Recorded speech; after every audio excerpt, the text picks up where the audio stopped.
ایک بزرگ نے اپنے انتقال سے پہلے اپنے ایک نوجوان بیٹے کو بلایا اور بلانے کے بعد کہا، بیٹا یہ میرے پاس ایک 200 سال پرانی ایک گھڑی ہے، ہاتھ میں باندھنے کے لیے مجھے میرے والد گرامی نے لا کر دی تھی۔ 200 سال پرانی ہے۔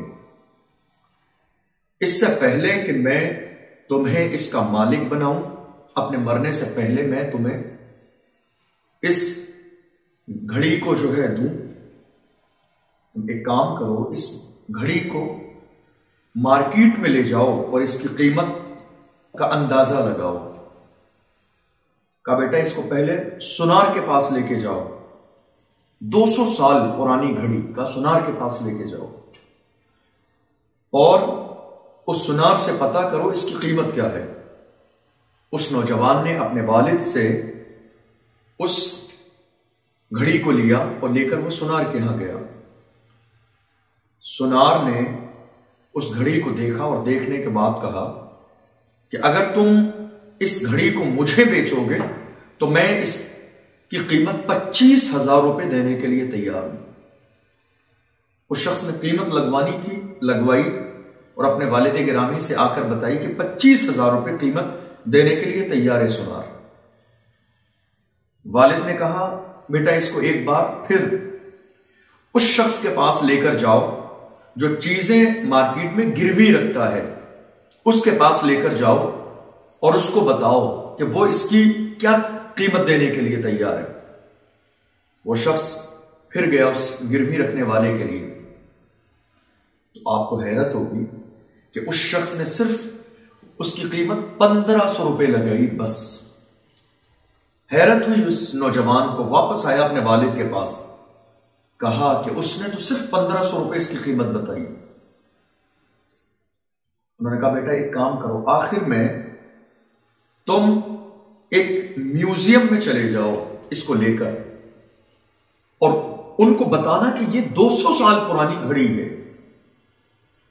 والد گرامی کا حکم پاتے ہی وہ شخص اس 200 سال پرانی گھڑی کو لے کر ایک میوزیم میں گیا اور جو اس میوزیم کا ذمہ دار تھا، محتمم تھا، اس سے ملاقات کی اور وہ 200 سال پرانی گھڑی اس کو دکھائی۔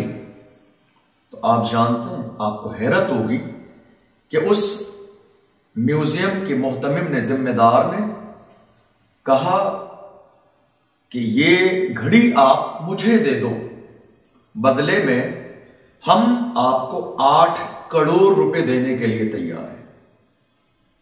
آپ حیران ہو جائیں گے سن کر، یہ گھڑی آپ ہمیں دے دو، ہم اس کے بدلے میں 8 کروڑ روپے آپ کو دینے کے لیے تیار ہیں۔ آپ ذرا اندازہ لگائیے، وہ شخص اپنے والد کے پاس آیا بہت ہنستے مسکراتے ہوئے۔ والد نے چہرے کو دیکھ کر اندازہ لگا لیا، چونکہ والد جانتے تھے کہ چیزوں کی قدر کیا ہوتی ہے۔ کہا بیٹا چہرے پر خوشی بہت ہے۔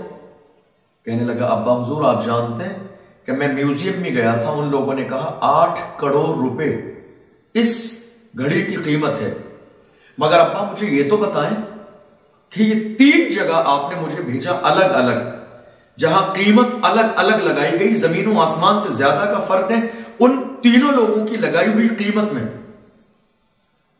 تو بزرگ نے مسکراتے ہوئے ایک چھوٹا سا جملہ کہا جو آج میرے لیے، ہمارے لیے، پوری قوم مسلم کے لیے اس ایک جملے پر غور کرنا ضروری ہے۔ اور آج قوم مسلم اگر اس چھوٹے سے مختصر سے اس بزرگ کے جملے پر غور کر لے تو آنے والی نسلیں انشاءاللہ اس فیصلے پر ہمارے لیے دعائیں کریں گی بارگاہ الہی میں۔ اس بزرگ نے ایک مختصر سا جملہ کہا، فرمایا بیٹا تمہاری صحیح قدر صحیح جگہ پر ہوگی، تمہاری صحیح قدر، تم 3 جگہ گئے اس کو لینے کے بعد، مجھے تمہیں یہ بات سمجھانی تھی کہ تمہاری صحیح قدر صحیح جگہ پر ہوگی، اور اگر تم کسی غلط جگہ پر جا کر قدر کی غور و فکر میں رہتے ہو کہ تمہیں قدر ملے، تو یہ تمہاری خام خیالی ہے، تمہاری غلط فہمی ہے کہ چونکہ تم نے جگہ غلط چنی ہے۔ غلط جگہ جانے کے بعد فرمایا صحیح جگہ پر صحیح قدر ملے گی۔ آپ غور کیجئے، ہمارے ملک ہندوستان میں آزادی سے لے کر آج تک مسلمانوں نے تمام سیکولر پارٹیوں کو الگ الگ موقع پر سپورٹ کیا، مگر 2021 میں بہت سی ایسی ویڈیو ہمارے پاس سوشل میڈیا پر ہیں، بہت سی ایسی نیوز پیپر کے ذریعے خبریں موجود ہیں کہ جن میں مسلمانوں کو اسٹیج سے اتارا بھی گیا، ان کو نظر انداز بھی کیا گیا، ان کو ہاتھ پکڑ کے پیچھے بھی کیا گیا، ان کے ہاتھ کو جھٹکا بھی گیا، ان کو آگے نہیں آنے دیا گیا، ان کو بیٹھنے کے لیے صوفے پر جگہ نہیں دی گئی۔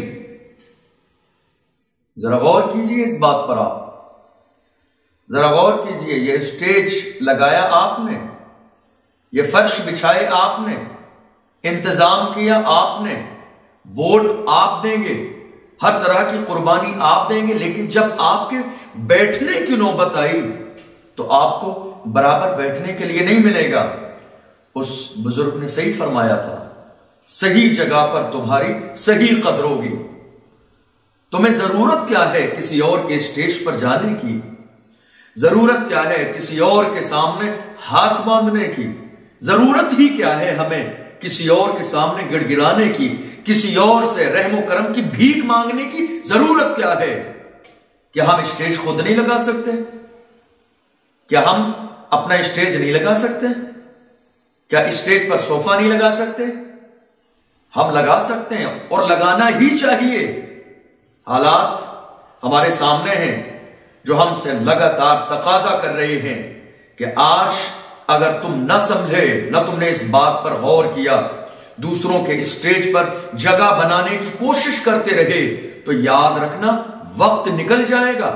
وقت بہت تیزی کے ساتھ آگے بڑھ رہا ہے، وقت نکل جائے گا، لیکن تم آج بھی کوشش کر رہے ہو کہ تمہیں اسٹیج پر جگہ مل جائے، تمہیں صوفے پر جگہ مل جائے، تمہیں آگے کھڑے ہونے کا موقع مل جائے۔ تم آج بھی کوشش کر رہے ہو اور نہیں سمجھ پاؤ گے تو بہت زمانے تک یہی کوشش کرو گے، اور آخر میں پچھتاوے کے علاوہ تمہارے ہاتھ میں کچھ نہیں آئے گا۔ اس لیے کوشش کریں، اسٹیج اپنا لگائیں، عزت کے ساتھ اپنے اسٹیج پر رہیں، وقار کے ساتھ اپنا صوفہ لگا کر بیٹھیں،